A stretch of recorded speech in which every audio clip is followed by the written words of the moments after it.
Mr. Chairman, and thank you, members of the committee. I know that this issue's been thoroughly discussed, and I'm glad that I've gotten a chance to talk to a lot of you about it. And I also want to just say that I really appreciate all the work that the administration and the governor specifically have done. I think he made in my opinion, at least, a very, very wise decision for the time being. I think it's very clear that he did a whole lot of homework, and I'm really proud that he did what he did. But as far as this bill goes, I'd like to offer an amendment, if I could. We have a motion, the second on the amendment. It's drafting code 5824. That's been passed out as we speak, please. What the amendment basically does is it would not allow the expansion of Medicaid unless it were passed by way of a joint resolution. So both chambers would have to weigh in on it, and that's what it does. Okay, you've heard the sponsor and the amendment. Are there questions on the amendment, please? Representative Shepard. Thank you, Mr. Chairman, and thank you, Representative Durham. The amendment, I assume, has just been obviously handed to us, but is this something that after the governor's announcement this morning has been worked on? Is this part of his plan for the Affordable Care Act? I don't know that it's... I mean, we didn't have the amendment this morning, so... That's correct. It was drafted this afternoon. From what I understood, the governor does not wish to proceed at this time.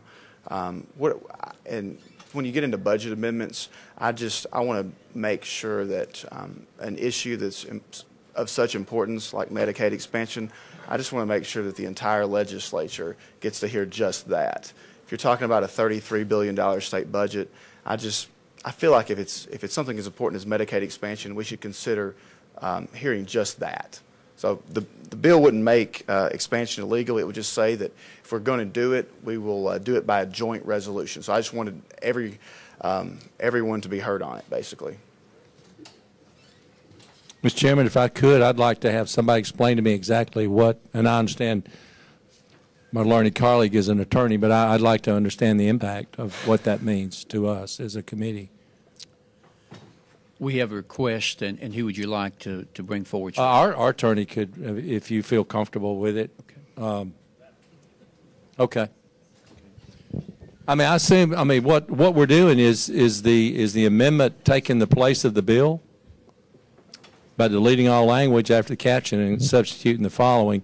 So we're basically deleting the bill as it's been before us, and we're going to substitute this amendment, which basically says that the decision about the Affordable Care Act can only be authorized by joint resolution of the General Assembly. Is that what we're doing here?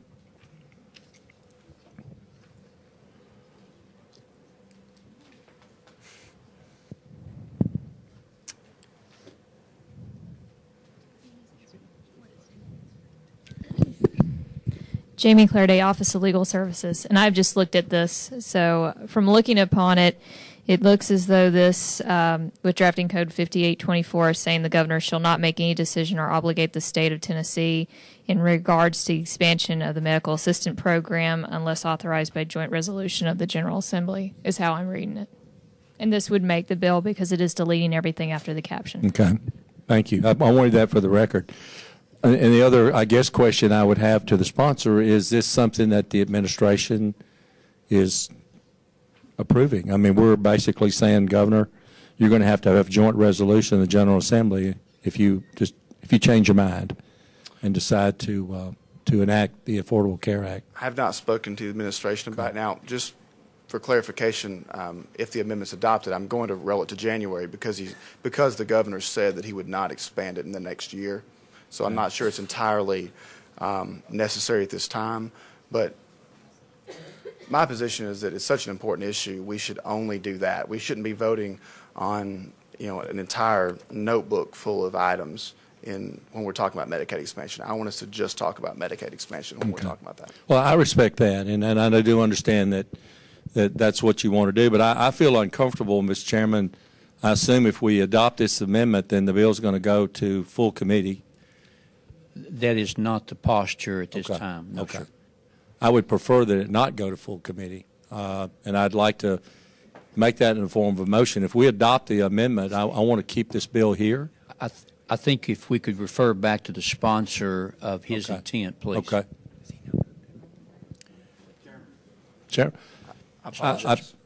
Sponsor, there was a question from Representative Sheffer, please. I apologize.